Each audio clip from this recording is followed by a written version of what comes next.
Olá, caríssimo telespectador da Rede Século XXI, obrigado por ter permanecido conosco depois desse breve intervalo. Começamos o segundo e último bloco do nosso 17º encontro, programa Luz da Vida, dedicado ao juízo.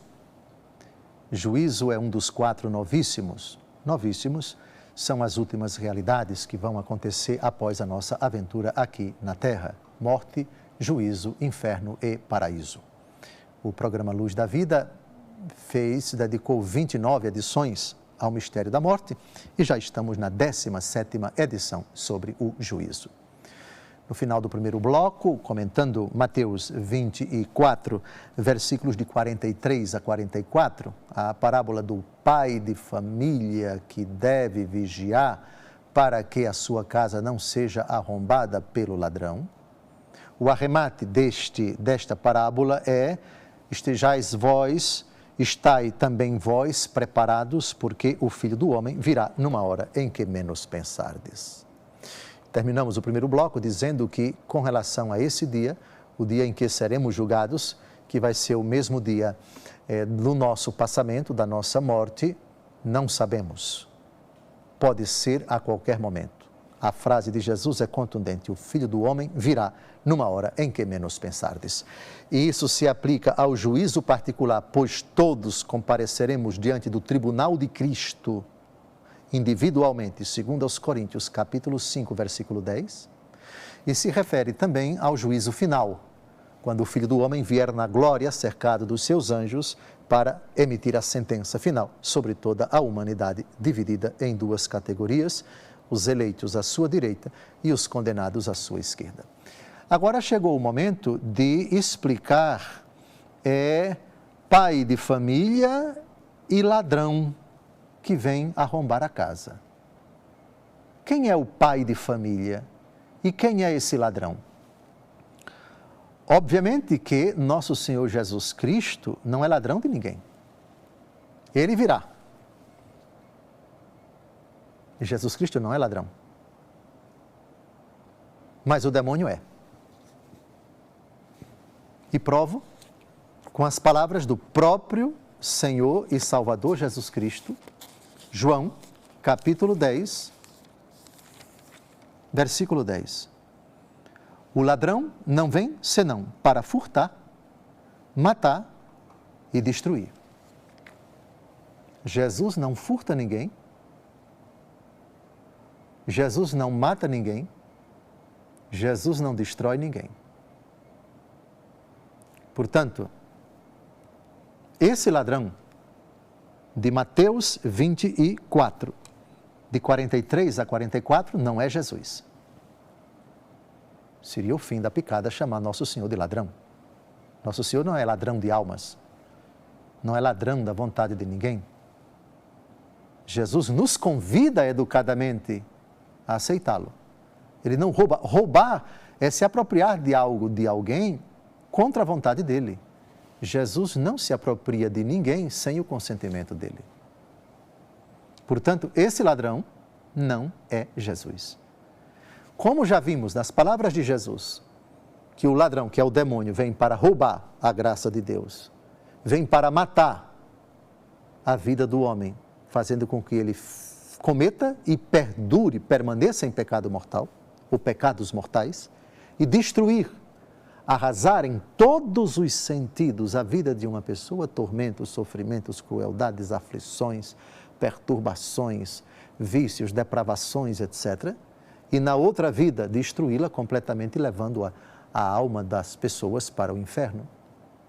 Então vejam, se esse ladrão não é Jesus e esse ladrão é o demônio, o pai de família deve vigiar para que o demônio, na hora decisiva, que é a hora do nosso passamento, que é a hora do nosso juízo, não arrombe a nossa casa, isto é, entre na nossa casa e arranque, usurpe, tire, esvazie o coração do homem da graça de Deus.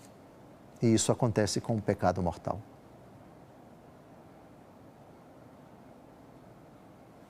É como se Jesus falasse, sim, o Filho do Homem virá, e existe a possibilidade para quando ele vier, que aqueles que vão se apresentar diante dele para serem julgados, se apresentem com a casa arrombada. E de fato é a situação de quem deixa esta vida em pecado mortal. E lógico que isso é o grande triunfo para o demônio. Entrou em vida,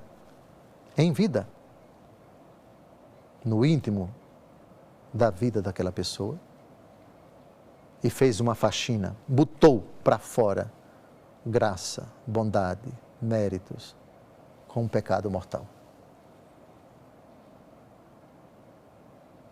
Se o pai de família soubesse em que hora da noite viria o ladrão, é óbvio que quem parte desta vida em estado de graça, o demônio não roubou nada, o demônio não arrombou a casa daquela pessoa, porque ela é uma torre fortalecida, porque ela é um baluarte inexpugnável, porque ela é um castelo intransponível, inviolável, onde a graça de Deus ali está e ninguém conseguiu tirá-la.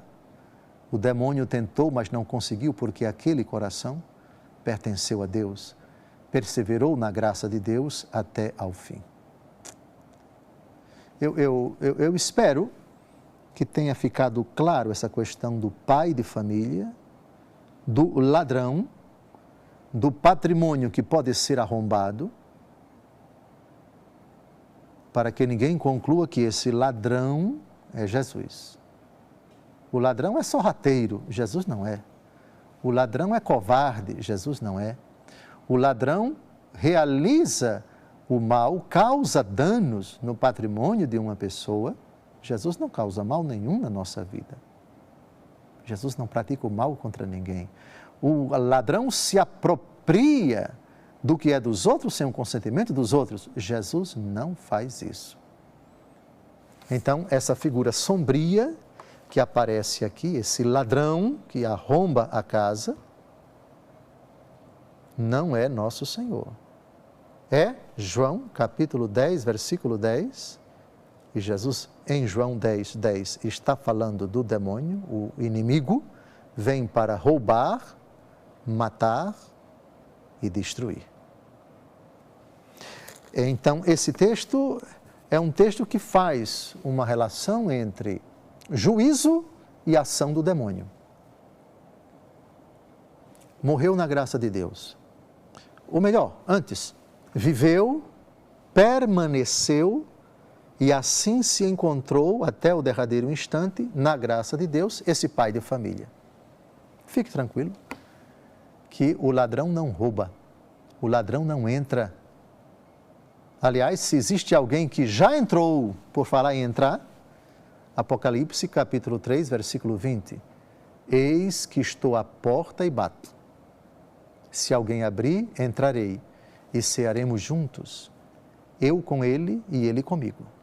Vejam, por que é que o ladrão não entra de jeito nenhum para arrombar a casa? Porque já tem lá alguém dentro. Jesus. Ceando com a pessoa que abriu o seu coração para ele. Eis que estou à porta e bato. E se levarmos em conta uma frase misteriosa também de Jesus, ninguém pode servir a dois senhores. É verdade que essa frase é num contexto de dinheiro. Então, se você serve a Deus e ao mamon, ao dinheiro, você vai acabar amando um e odiando o outro, ou vice-versa. Palavras do próprio Jesus. Mas aplicando essas palavras de Jesus a esse contexto de ladrão, se o ladrão chega, ele pode até tentar arrombar a porta. Mas a porta não se abre e ele não consegue arrombá-la. Por quê?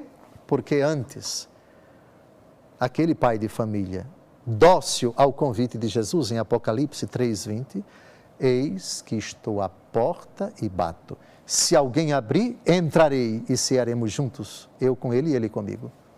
Aí é uma luta bem desigual. de Jesus, o Todo-Poderoso, que já entrou no coração, na vida, na alma, na existência desse pai de família, que está dentro, no íntimo do coração dele, e o ladrão do lado de fora tentando arrombar. Não perca o seu tempo. Não consegue. Ele tenta, mas não consegue, porque esse vigiou. Vigilância, nesse sentido, significa estar preparado. E estar preparado é estar com Cristo. E prepara-se para esse encontro do Filho do Homem, que vem a qualquer momento, quando você, diante do convite de Jesus, estou à porta aberta, meu coração está aberto, Senhor, entra. Tu és o dono da minha vida. Fecho a porta, que agora contigo aqui dentro, no íntimo da minha alma, és uma fortaleza inexpugnável. O demônio pode tentar arrombar, não. Arrombar, não. E assim, permanecendo nesta condição, salvação eterna. Porque a mim se confiou, hei de livrá-lo. Vocês sabem onde está essa frase, não é? No Salmo 90, aquele que habita no esconderijo do Altíssimo, a sombra do Senhor Onipotente o cobrirá. Nenhum mal te acontecerá, porque a mim ele se confiou. O Senhor ordenou aos seus anjos que te guardem todos os teus caminhos, etc. Todas as tribulações, todas as vicissitudes, todas as invectivas, todos os dardos inflamados do maligno que furioso se insurge contra aquela alma, não surte nenhum efeito, porque esses dardos inflamados foram apagados pelo escudo, que é Jesus, pelo elmo, que é Jesus, pela espada do Espírito, que nos foi dada por Jesus. Então, são tentativas vãs, são tentativas frustradas do inimigo. Agora, arromba a casa de um coração desprevenido, de um coração negligente, que brinca com o momento presente, que não cuida de estar devidamente, piedosamente, santamente preparado para esse acontecimento, aí sim, fragilizado, desprovido, despreparado, desarmado, o coração do homem, esse pai de família, é vítima fácil e absolutamente impotente e indefesa diante dos ataques furiosos do ladrão que veio para arrombar a casa. Estamos terminando mais um programa, Luz da Vida, o 17º. No próximo domingo, se Deus quiser, o 18º, retomaremos esse argumento pela 18ª vez. Deus seja louvado pela sua vida. Tenha uma feliz e abençoada semana. Até o próximo domingo, se Deus quiser.